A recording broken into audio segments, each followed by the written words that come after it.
हम एक highly advance society में रहते हैं जहां हर दिन टेक्नोलॉजी दुनिया को तेजी से बदल रही है। कई कंपनीज हजारों मील दूर दूसरे लोगों को अपना काम आउटसोर्स करती हैं, जहां से उन्हें हाई क्वालिटी वर्क सस्ते से सस्ते दाम में प्रोवाइड किया जाता है। बहुत जल्द आर्टिफिशियल इंटेलिजेंस इतनी पावरफुल हो जाएगी कि वो उन सभी जॉब्स को रिप्लेस कर लेगी जिन्हें आसानी से सीखा जा सकता है। जैसे ड्राइवर्स की जगह सेल्फ ड्राइविंग कार्स होंगी, प्रोडक्ट्स ड्रोन से डिलीवर किए जाएंगे, कॉल सेंटर्स को भी एआई कंप्लीटली रिप्लेस कर देगी। इनफैक्ट ऐसे कई सारे सेक्टर्स में जॉब्स को ऑटोमेट कर दिया जाएगा, यानी कि ह्यूमंस को रोबोट से रिप्लेस कर दिया जाएगा। और ये दिन ज्यादा दूर नहीं है, it's already a work in progress. तो आप फ्यूचर में इस तरह के मार्केट में कैसे सर्वाइव करोगे और कैसे अपने काम को आउटसोर्स होने से या ऑटोमेट होने से बचाओगे? एक तरीका है, ये आसान नहीं है बट आपके लिए सबसे बेस्ट ऑप्शन है। ये एक फैक्ट है कि हम सभी के अंदर ढेर सारा पोटेंशियल छुपा है, लेकिन हम उसे अनलॉक नहीं कर पाते। इस पोटेंशियल को अनलॉक करना ही मास्टरी हासिल करना है।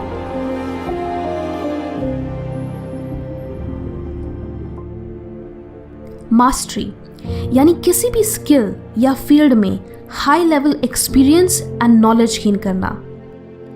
अगर लोग अपने फील्ड में मास्टरी हासिल कर ले तो दूसरों के लिए उसे आउटसोर्स करना या ऑटोमेट करना मुश्किल हो जाएगा। कुछ लोगों को लगता है कि उनके लिए मास्टरी जैसी चीज हासिल करना इम्पॉसिबल है, क्योंकि मास्टरी सिर्फ जीनियसेस या सो कॉल्ड गिफ्टेड लोगों के लिए ही रिजर्व्ड होती है। बट रियलिटी ये है कि मास्टरी हर इंसान के अंदर पहले से ही मौजूद होती है और ये आपके ऊपर है कि आप उसे कैसे डेवलप करते हो। सो आप मास्टरी कैसे हासिल कर सकते हो? आपने शायद ये कोट सुना होगा कि किसी भी फील्ड में एक्सपर्ट बनने के लिए या मास्टरी हासिल करने के लिए 10,000 घंटे लगते हैं, जो कि बिल्कुल सही है। लेकिन ये सिर्फ नंबर्स का खेल नहीं है। आप किसी भी चीज में उतने घंटे नहीं लगाओगे अगर आप उसे एंजॉय ना करो। इसलिए मास्टरी का पहला स्टेप है अपने पैशन को पहचानना। पहले ये जानो कि तुम किस फील्ड में इंटरेस्टेड हो, किस काम में तुम्हारी क्रिएटिविटी या इमेजिनेशन सबसे अच्छी है, किस क्राफ्ट की तरफ तुम नेचुरली अट्रैक्ट होते हो सकता है कि वो ग्राफिक्स एंड डिज़ाइन हो, म्यूज़िक हो, स्पोर्ट्स, आर्ट, बिजनेस, जो भी, क्योंकि हर किसी का ब्रेन यूनिक है।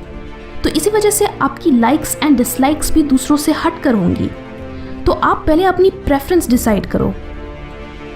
लेकिन सिर्फ पैशन जानने से काम नहीं चलेगा। मास्टरी का दूसरा सबसे क्रिटिकल स्टेप है एलिमिनेट द ईगो, यानी अपने अंदर के अहंकार को मिटा दो। एक्सेप्टेड कि तुम्हें कुछ नहीं आता, तुम कुछ नहीं जानते। आपको हर उस मौके की तलाश करनी है जिससे आप कुछ नया सीखो, कुछ नया जानो। ये मत सोचो कि तुम पहले से ही बहुत अच्छे हो या बहुत टैलेंटेड हो, क्योंकि उससे आप अपने वर्क को निष्पक्षता के साथ जज नहीं कर पाओगे। इनफैक्ट दूसरे टैलेंटेड लोगों को देखकर जेलस फील करोगे। अगर आप अपने ईगो को हटा दें तो आप अपने कंपेटिटर्स से सीख सकते हो। खुद को बेस्ट प्रूव करने की कोशिश मत करो, क्योंकि जब आप कुछ सीखना चाहते हो देन ये सब मैटर नहीं करता। दूसरों से सीखकर आप अपनी वीकनेस को स्ट्रेंथ में कन्वर्ट कर सकते हो। ये सब पॉसिबल नहीं होगा अगर आप अपनी जर्नी के शुरुआत में ही खुद को मास्टर समझ ले। सो पहले ज़्यादा से ज़्यादा सीखने की कोशिश करो और फिर खुद को मास्टर होने का टाइटल दो। मास्टरी का तीसरा स्टेप है एम्ब्रेस द बोर्डम। जब आप किसी भी स्किल या क्राफ्ट को प्रैक्टिस करते हो तो शुरुआत में वो काफ़ी बोरिंग लगेगा। अपने कंफर्ट जोन से बाहर निकलना, नए नए टेक्निक्स अप्लाई करना आपके लिए शुरुआत में अनकंफर्टेबल होगा। बट जब आप प्रैक्टिस के इस बोरिंग नेचर को एक्सेप्ट करते हो और फिर भी प्रैक्टिस कंटिन्यू रखते हो तो आप अपने क्राफ्ट से और बेहतर तरीके से एंगेज कर पाते हो। For example cooking. रोज़ खाना बनाना एक्साइटिंग नहीं है, बट रोज़ खाना बनाने से ही आप रेसिपीज़ के डिफरेंट इंग्रेडिएंट्स की इम्पोर्टेंस को समझोगे। आप खुद ही एक अंडरस्टैंडिंग डेवलप करोगे कि इस रेसिपी में किस इंग्रेडिएंट की कितनी ज़रूरत है। एंड दैट वे आप खुद नए नए डिशेस एक्सपेरिमेंट कर पाओगे और जल्दी अपना वो रेस्टोरेंट या कैफ़े भी खोल पाओगे। बट आपकी मास्टरी की जर्नी अभी ख़त्म नहीं हुई है। अभी भी आपको अपने क्राफ्ट की बारीकियों को समझना है। उसके लिए आपके काम आएगा ये नेक्स्ट स्टेप, जो है अब्सॉर्ब द मास्टर्स पावर। यानी आपको अपने फील्ड में करनी है अप्रेंटिसशिप। ये बहुत ज़रूरी है कि आप अपने फील्ड में किसी दूसरे मास्टर के अंडर ट्रेनिंग लो, जो आपसे कई ज़्यादा एक्सपीरियंस्ड हो और आपसे ज़्यादा नॉलेज रखता हो। क्योंकि आपके क्राफ्ट में ऐसी बहुत सी सीक्रेट टेक्निक्स होंगी जो आपको आपके मास्टर के अलावा और कोई नहीं सिखा सकता। सो इससे आपको खुद से चीज़ें डिस्कवर करने की ज़रूरत नहीं होगी।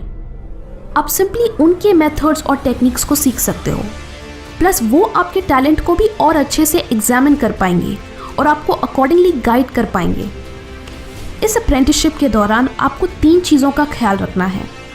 Number 1, deep observation. अपनी अप्रेंटिसशिप के दौरान आपको दूसरों को इम्प्रेस नहीं करना है, ना ही ये जताने की कोशिश करनी है कि आप उनसे बेहतर जानते हैं। आपको बस ऑब्जर्व करना है, सीखना है। नंबर 2 है स्किल एक्विजिशन। इस स्टेप में आपको दूसरों से सीखी हुई टेक्निक्स और सिस्टम्स को अप्लाई करना है, उन्हें प्रैक्टिस करना है। प्रैक्टिस एंड रेपिटेशन के सहारे आप अपने क्राफ्ट में और स्किल्ड होंगे। And the third and last thing है एक्सपेरिमेंटेशन। इस स्टेप में आप अपनी फाउंडेशन नॉलेज और स्किल के साथ अपने खुद के आइडियाज़ अटैच करते हो और एक यूनिक प्रोडक्ट या सर्विस क्रिएट करते हो। अप्रेंटिसशिप के बाद सबसे क्रूशियल चीज़ जो अक्सर लोग नज़रअंदाज कर देते हैं वो है सोशल इंटेलिजेंस। सबसे बड़ा ऑब्स्टिकल जो आपको मास्टरी अचीव करने से रोकता है वो है इमोशनल ड्रामा। हम एक सोशल एनवायरनमेंट में रहते हैं जहां हम आए दिन कई लोगों से इंटरैक्ट करते हैं। अगर आप अपने इंटरैक्शंस को और स्मूथ कर ले तो आप बेफजूल के झगड़ों में और कंट्रोवर्सीज में नहीं फंसोगे और आपके पास अपने क्राफ्ट पर फोकस करने के लिए ज़्यादा टाइम होगा। तो आपके लिए ज़रूरी है कि आप खुद के इमोशंस को कंट्रोल करना सीखें और दूसरों की बातों को पर्सनली ना लें। हर इंसान में फूलिश टेंडेंसीज होती हैं, यानी हर इंसान के अंदर एक फूल छुपा होता है। खिलने वाला फूल नहीं, बेवकूफ़ी वाला फूल। ऑफन हम छोटी छोटी बातों पे ओवर रिएक्ट कर देते हैं या इमोशनल हो जाते हैं। तो आपको अपने अंदर के फूल को भी कंट्रोल करना है और दूसरों के अंदर के फूल को नज़रअंदाज करना है। इस तरह के सोशल इंटेलिजेंस से ही आप ट्रू मास्टरी अटेन कर पाएंगे।